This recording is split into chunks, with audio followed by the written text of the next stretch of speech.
코스피 5천 달성해서 한국 증시가 올해는 조금 더 빠른 속도로 회복하고 더 나아진 확장된 시장 경제를 보여줬으면 하는 바람이 있고, 이후에 더 이제 다양한 종목들이 균등하게 성장해서 좀 탄탄한 시장이 되었으면 좋겠습니다.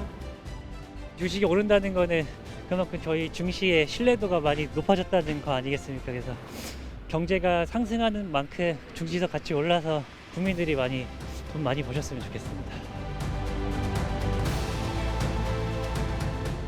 오늘의 코스피 5천은 대한민국의 경제 대도약을 알리는 신호탄입니다.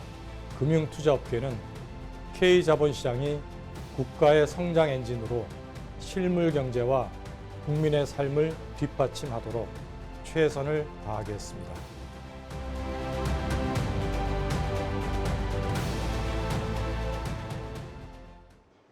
시청자 여러분 안녕하십니까? 꿈의 5,000피 시대를 연 1월 22일 뉴스플러스 시작합니다.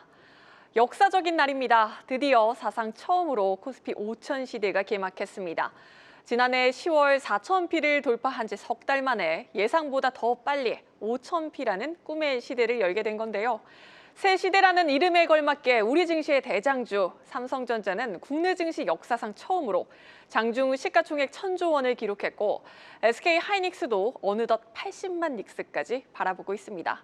사실 이제 시작입니다. 투자자 예탁금 100조 원 시대, 1년 새에 2배 늘어나며 우리 투자자들은 코스피 6천, 7천 시대를 향해 질주할 채비를 마쳤습니다. 증시로의 머니무브가 본격화된 가운데 이제 시장의 눈을 어디로 향할지 저희 뉴스플러스와 함께 알아보시죠. 첫 소식 청와대 취재기자 연결합니다. 유호성 기자, 먼저 이재명 대통령의 발언이 궁금합니다. 임기 내 코스피 5천을 약속을 했는데 사실 8개월도 채 되지 않은 시기에 조기 달성한 거거든요. 오늘 특별히 입장을 밝힌 게 있습니까? 네, 이재명 대통령은 오늘 청와대에서 코스피 5천 특별위원회 소속 의원들과 오찬을 가졌습니다. 앞서 이 대통령은 코스피 5천과 관련해서 담담하다는 입장을 밝혔는데요. 코스피 5천 시대가 이 대통령의 대선 후보 시절 약속인 만큼 공약 달성의 의미를 점검하고 3차 상법 개정 등 후속 입법을 논의하기 위해 모인 겁니다. 특위위원장인 오기형 민주당 의원은 당청이 자본시장 기초체력을 지속적으로 강화하기 위해 3차 상법 개혁에 공감했다고 말했습니다. 3차 상법 개정안의 핵심은 자사주 소각 의무화입니다. 회사가 보유한 자기 주식을 없애 시장에 유통되는 주식 수를 줄이겠다는 것으로 주식 수가 줄어들면 주당 가치가 높아지는 만큼 대표적인 주주 환원책으로 꼽힙니다. 오 의원은 3차 상법 개정을 조속히 해야 한다며 더 이상 미루면 안 된다는데 공감했다고 밝혔습니다. 네, 코스피 5천을 달성했지만 사실 시장 정상화까지는 갈 길이 멀다는 평가가 나오고 있습니다. 추가적인 증시 활성화 방안으로는 어떤 것들이 논의되고 있습니까? 상장 기업이 상속세를 줄이기 위해 의도적으로 주가를 누르는 행위를 막는 이른바 주가 누르기 방지법 도입 논의가 이루어지고 있습니다. 또 모 회사와 자회사의 동시 상장으로 인한 주주 피해와 코리아 디스카운트를 막기 위해 물적 분할이나 쪼개기 상장을 제한하는 중복 상장 방지법도 함께 추진될 예정입니다. 기관 투자자의 수탁자 책임을 규율하는 스튜어드십 코드와 관련해서는 이 이행 수준을 점검하고 평가하는 장치도 보다 체계적으로 마련될 것으로 보입니다. 한편 코스피 5천 특위위원들은 다음 주 5일 공개 전체 회의를 갖고 명칭 개정을 포함한 향후 방향성에 대해 밝힙니다. 현재 계획돼 있는 국내 증시 활성화 대책은 정부가 내놓은 국내 시장 복귀 계좌와 국민성장펀드 신설이 대표적입니다. 민주당은 관련 법안을 오늘 발의하고 정부 계획에 맞춰 다음 달 임시국회에서 본격 논의할 것으로 전망됩니다. 지금까지 청와대에서 한국경제TV 유호성입니다. 새 역사를 쓴 우리 코스피, 이 기세를 어디까지 이어나갈 수 있을지 증권부 강미선 기자와 계속해서 짚어보도록 하겠습니다. 강 기자, 오늘 마지막엔 조금 힘이 빠지긴 했지만 그래도 장중 사상 첫 5천 돌파, 굉장히 역사적인 날입니다. 오늘 시장부터 한번 정리해볼까요? 네, 말씀대로 정말 역사적인 하루였습니다. 장중에는 이제 바로 코스피가 5천을 돌파했는데요.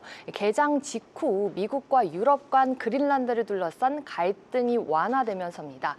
이후 그간 시장을 주도해왔던 방산과 조선업종을 중심으로 차익 실현 매물이 빠지면서 이 삼성전자를 투자를 중심으로 반도체가 견조한 상승 흐름을 보였습니다. 4천을 넘긴 건 불과 이제 석 달 만에 5천에 도달했다는 건데요. 이번 상승은 단순한 반등이 아니라 이 추세 자체가 한 단계 위로 이동했다는 평가가 나옵니다. 네, 앞서 짧게 언급했지만 오늘 삼성전자는 우선주까지 합치면 시총 1,000조 원을 돌파했습니다. SK 하이닉스도 80만 닉스에 다다른 모습이고요. 또 긍정적으로 보이는 모습은 외국인 투자자들이 오늘 코스피에서는 결국 순매도로 마감을 하긴 했지만 삼성전자와 SK 하이닉스에서는 여전히 자금을 넣었다는 점이었거든요. 네, 맞습니다. 이제 오늘 시장은 이 삼성전자와 SK 하이닉스 그리고 현대차가 지수를 밀어올린 점이 특징입니다. 이 세 종목은 시가총액 비중이 전체 코스피 시장의 39% 가까이 차지하기에 이들이 동시에 움직이면 지수는 빠르게 반응할 수밖에 없습니다. 정리하면 장 초반에는 이런 대형주 강세가 이어지면서 계속 5천선에서 등락을 하다가 이 장 후반으로 갈수록 이 차익 실현 이제 매물이 빠지면서 지수도 밀려났습니다.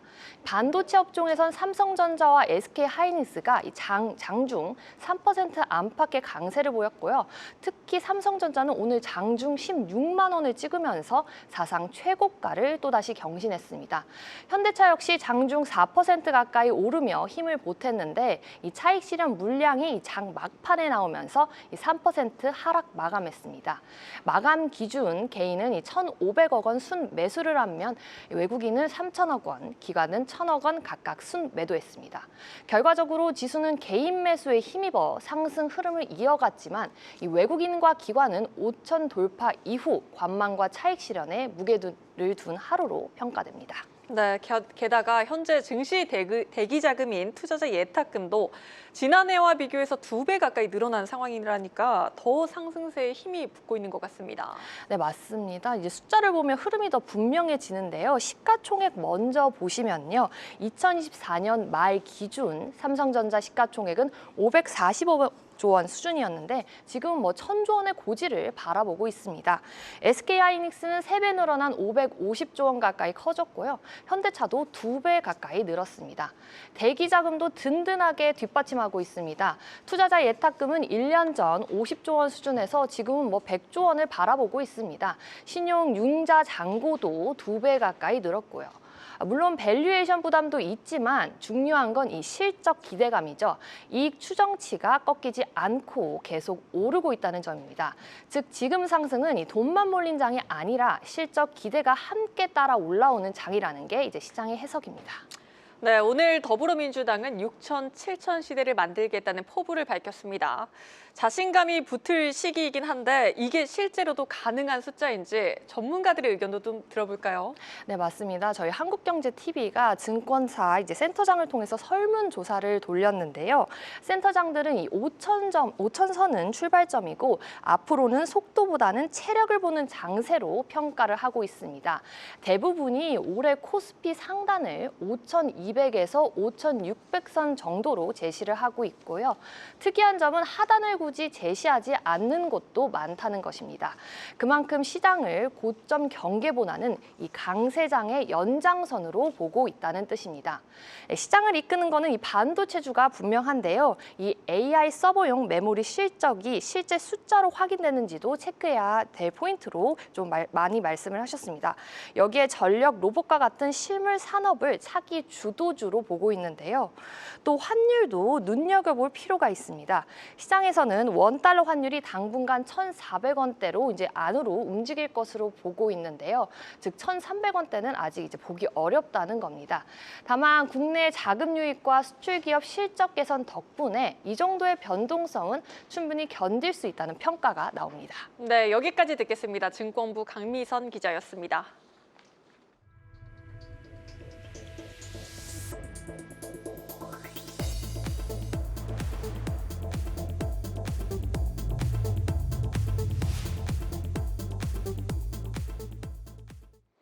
이제 본격적인 시작입니다. 국내 증시 투자 자금과 글로벌 패시브 머니의 향방이 코스피 5천선 이후의 흐름을 좌우할 것이란 분석이 나오는데요. 국민 성장 펀드와 상법 개정 등 정책 변화가 핵심 변수가 될 전망입니다. 보도에 이민재 기자입니다. 정부의 자본시장 정책이 2차 랠리의 모멘텀이자 조정 국면에서 완충장치 역할을 할 수 있다는 전망이 나옵니다. 정책 모멘텀의 두 축은 개인의 장기 투자 자금과 MSCI, WGBI 편입 관련 해외 패시브 자금 유입입니다. 먼저 장기 투자 인프라 보완을 위해 6천억 원 규모의 국민 참여형 국민성장펀드가 대기 중입니다. 국민성장펀드는 우리 기업들의 성장 동력을 강화함으로써 국민들이 장기적 관점에서 함께 누릴 수 있도록 또 국민 참여형 펀드도 6월에 출시를 할 예정입니다. 3년 이상 투자할 경우에는 아주 높은 수준의 소득공제를 받도록 하는 등 그런 세제 혜택도 포함해서 매력도를 높이려고 합니다. 신ISA는 세제 혜택의 초점을 단기 매매에서 국내 주식과 ETF의 장기 보유로 옮기겠다는 구상을 담고 있습니다. 자사주 소각 의무화가 핵심인 3차 상법 개정을 통해 기업 지배 구조를 손보고 배당 확대와 장기 투자 세제 혜택을 함께 추진하는 것 역시 국내 증시의 체질 개선 기대감으로 작용하고 있습니다. 국민성장펀드와 신ISA, 상법 개정 등 3대 장기 투자축이 형성되면 변동성을 줄이는 버팀목이 될 수 있다는 진단입니다. 해외 패시브 자금 유입도 눈여겨봐야 합니다. 한국 국채의 WGBI 편입이 4월로 예정돼 있고 MSCI 지수 내 한국 비중 조정 논의가 맞물리면 원화 자산 전반에 대한 재평가로 이어질 수 있다는 분석이 나옵니다. 금융투자업계는 정책발 수급 확대 가능성에 발맞춰 미래 성장 동력을 준비하는 모습입니다. 국민의 장기 투자와 글로벌 패시브 자금의 안착 여부가 코스피 5천 돌파 이후 2차 랠리의 핵심 변수가 될 전망입니다. 한국경제TV 이민재입니다. 이제는 다소 아쉬운 부분도 짚어보겠습니다. 코스피 5천 시대를 맞았지만 작년 우리 경제 성적표는 기대에 못 미치는 성적을 남겼습니다. 증시도 결국 경제 펀더멘털을 찾아간다는 점에서 올해 성장 경로를 주목할 필요가 있겠죠. 계속해서 경제부 정원우 기자와 이야기 나눠보도록 하겠습니다. 정 기자, 작년 성장률 기대에 다소 못 미치는 결과였습니다. 네, 연간으로는 1%가 나왔는데요. 실제로는 0.97% 반올림에서 이제 1%가 나온 것이고요. 사실상의 0% 성장에 그쳤습니다. 2020년 코로나가 있었던 2020년 마이너스 0.7% 이후 가장 낮은 성장률입니다. 물론 이번 수치는 이제 속보치이기 때문에 향후 자료 보강을 거쳐서 좀 더 올라갈 수는 있겠지만 어쨌든 1%는 좀 거뜬히 넘길 것이라는 자신감이 한풀 꺾인 셈입니다. 네, 4분기 성장률을 보면 예상치도 사실 그리 높은 편은 아니었는데 결과는 마이너스였습니다. 네, 올해 이제 분기별로 성장 흐름을 좀 더 자세히 보시겠는데요. 올해 1분기 이제 계엄 여파로 역성장을 했었고요. 2분기에는 0.7%, 3분기에 1.3%로 이제 빠르게 반등을 했었습니다. 3분기가 특히 1.3% 연율로 이걸 한국은행이 계산을 했는데 5.4% 성장률을 기록할 만큼 이제 서프라이즈였고 그래서 4분기는 수치상으로 기저효과에 따라 부진할 것이 예상되긴 했었습니다. 그런데 이제 예상보다도 낮은 마이너스 0.3%를 기록을 한 겁니다. 작년 말에 한국은행은 4분기에 플러스 0.2%는 나오지 않을까 예상을 했었는데 다소 크게 밑돌면서 아직 성장을 확신할 때는 아니라는 신호를 준 것이기도 합니다. 네, 어떤 부분이 그렇게 부진했습니까? 우리나라 이제 성장 구조를 보면 민간 소비와 재화 수출이 가장 큰 이제 비중을 차지를 하는데요. 민간 소비의 경우 이제 작년 1분기 역성장 이후에서 플러스를 계속 지속을 하고 있고 수출 같은 경우는 4분기에 이제 마이너스 2.1%를 기록했지만 이건 전분기 증가세에 따른 이제 기저효과도 있고요. 또 실질 GDP가 가격 상승 효과를 제거하고 보기 때문에 크게 우려할 부분은 아니라고 한국은행도 판단을 하고 있습니다. 결국에는 이제 보시는 것처럼 건설 투자의 부진이 컸습니다. 건설 투자는 2024년 2분기부터 계속 역성장을 하다가 작년 3분기에 이제 깜짝 플러스 전환을 했고 이것이 3분기 성장률 서프라이즈에 기여를 했었는데요. 그런데 4분기에 다시 3.9% 뒤로 가면서 성장률을 크게 제약하는 요인이 됐습니다. 한국은행의 발표를 잠깐 보시고 오시겠습니다. 기저효과에 더해서 건설 투자 등의 실적이 저희가 기대했던 회복 속도에 미치지 못했던 부분이 있었고 이 부분이 성장률 좀 더 낮추는 요인으로 작용했습니다. 네, 앞서 말씀드린 대로 이제 3분기 높았던 성장과 건설 부진이 성장률을 제약했다는 설명이고요. 한국은행에서는 이제 건설이 중립적이었다면, 그러니까 성장률을 깎아먹지 않았다면 작년 성장률이 2.4%가 됐을 것이라고 추정을 했습니다. 네, 그러면 올해 성장률에도 건설 투자가 관건이 되는 건지 올해 성장률은 어떻게 전망되고 있습니까? 일단 뭐 한국은행은 올해 우리나라의 경제 성장률 전망치를 1.8%로 내다보고 있는데요. 이창용 한국은행 총재 지난 1월 15일 금통위 기자간담회에서 우리 경제가 소비 회복세 지속, 건설 투자 부진 완화 등으로 개선 흐름을 이어갈 것으로 예상된다라고 말을 했었습니다. 결국 건설 회복이 올해 성장의 키를 쥐고 있다고도 볼 수가 있겠는데요. 한편으로는 한국은행의 1.8% 전망은 반도체 관세 15%를 가정한 전망입니다. 최근 트럼프 대통령의 관세 불확실성이 다시 커지고 있는데 이런 관세, 대외 리스크를 어떻게 관리해 나가느냐가 중요한 변수가 되겠고요. 또 최근 국내 기업들의 대미 투자 부담도 커지고 있는데 정부에서 올 초 경제 성장 전략에서 밝힌 한국판 IRA로 불리는 국내 생산 촉진 세제와 같은 이런 국내 생산과 수출을 유발할 수 있는 인센티브를 계획대로 시행하는 것도 성장 경로의 중요한 변수가 되겠습니다. 네, 잘 들었습니다. 경제부 정원우 기자였습니다.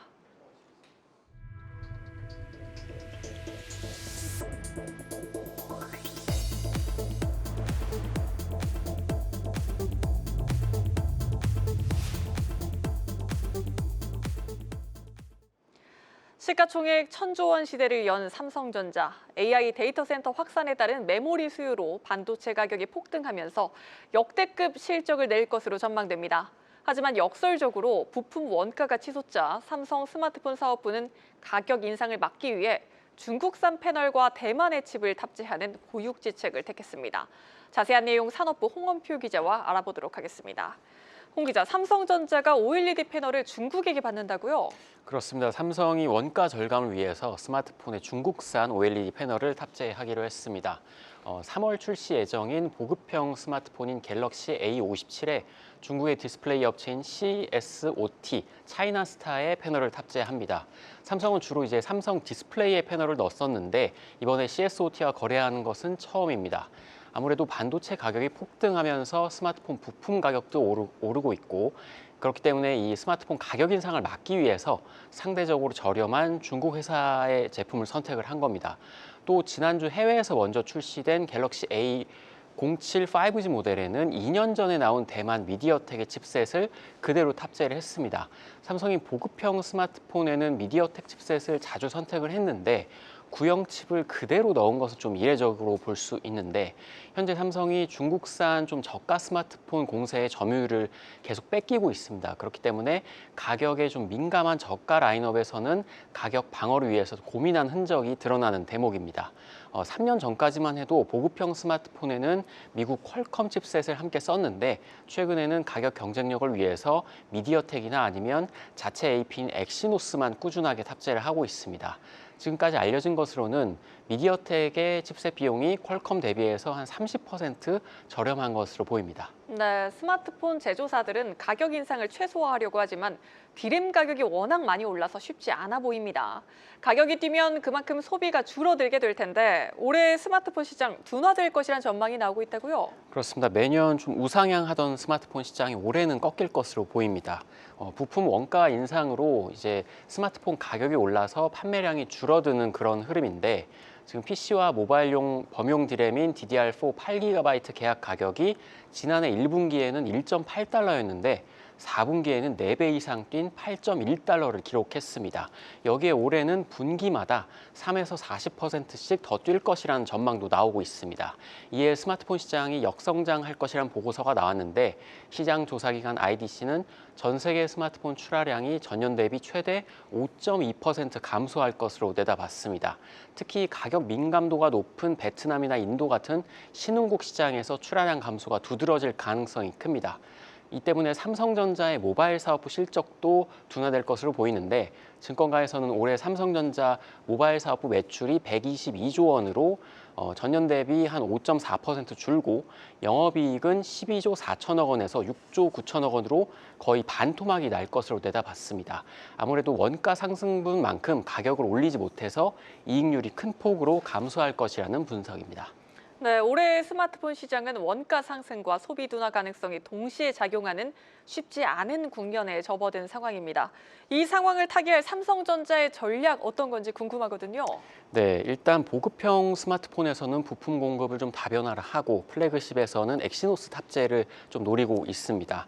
일단 반도체 슈퍼사이클이 도래했기 때문에 삼성전자의 올해 전체 사업부 영업이익은 한 150조 원 정도로 예상이 됩니다. 그래서 삼성 내부에서는 반도체 실적이 받쳐주는 동안 이 시스템 LSI 사업부에서 만드는 엑시노스 칩 성능 개선에 좀 몰두하자 이런 분위기가 형성되고 있습니다. 이미 다음 달 공개 예정인 갤럭시 S26에는 엑시노스 2600이 탑재될 것으로 보이는데 퀄컴의 스냅드래곤 대비해서 가격이 한 15%에서 20% 저렴한 것으로 알려졌습니다. 만약에 이런 칩 자립에 성공을 하게 되면 장기적으로 퀄컴의 의존도를 줄이고 또 퀄컴과의 가격 협상력도 높일 수가 있습니다. 이 때문에 하반기 예정인 갤럭시 폴더블 시리즈에서도 엑시노스 탑재가 유력한 상황입니다. 지금 메모리 가격은 올해 하반기에도 계속 오를 가능성이 있습니다. 그래서 전문가들은 삼성을 비롯해서 애플이나 다른 제조사들이 저가 라인업을 좀 일부 정리를 하거나 신제품이 나오더라도 좀 사양을 소폭 개선하는 전략을 취할 수 있다, 이렇게 내다보고 있습니다. 네, 산업부 홍원표 기자와 함께했습니다.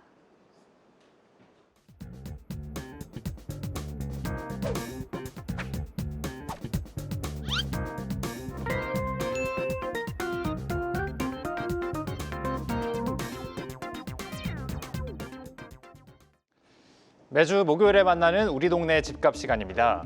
코스피 5천 시대를 이끈 반도체 기업들 실적만큼 직원들이 받아들 성과급에 대한 관심도 커지고 있습니다. 최근 부동산 업계에서는 역대급 성과급을 받아든 SK 하이닉스 직원들이 부동산 시장을 흔들 거란 얘기가 공공연하게 들리고 있습니다. 직급이나 연차별로 차이는 있겠지만 지난해에 이어 올해도 억대의 성과급이 지급될 예정이고 내년에는 올해 이상이 될 거란 전망이 나오면서 그 돈으로 집을 사거나 옮기려는 직원들이 이미 움직이고 있다는 겁니다. SK 하이닉스 본사가 있는 이천까지 오가는 통근 버스 타기가 용이한 지역들이 주목을 받고 있습니다. 수해 지역으로 경기도 분당과 판교, 용인 수지, 수원, 광교 등이 거론되고 있는데요. 지난해 세종 포천 간 고속도로가 뚫리면서 달라진 서울 강동구도 눈여겨보고 있다고 합니다.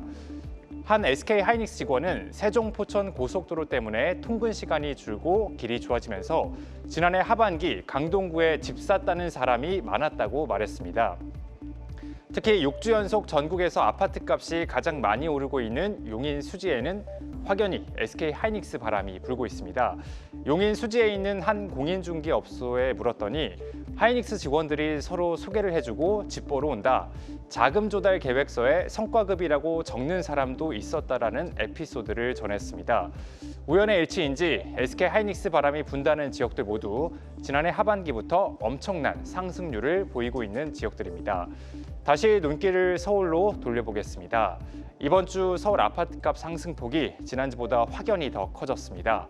51주 연속 상승인데 이제는 한강벨트뿐만 아니라 외곽 지역인 노원, 도봉, 강북까지 상승률이 더 높아지고 있습니다.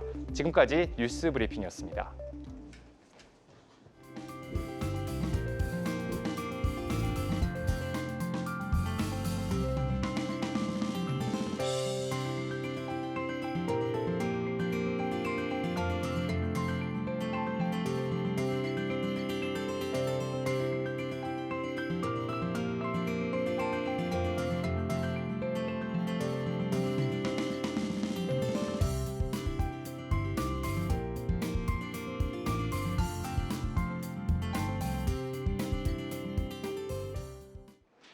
올해도 주요국 중 증시 상승률 1위를 지키고 있는 코스피. 이제 시장의 눈은 6,000피, 7,000피를 향하고 있습니다. 새로운 역사를 저희 뉴스플러스와 함께 하시죠. 오늘도 함께해 주신 여러분 고맙습니다.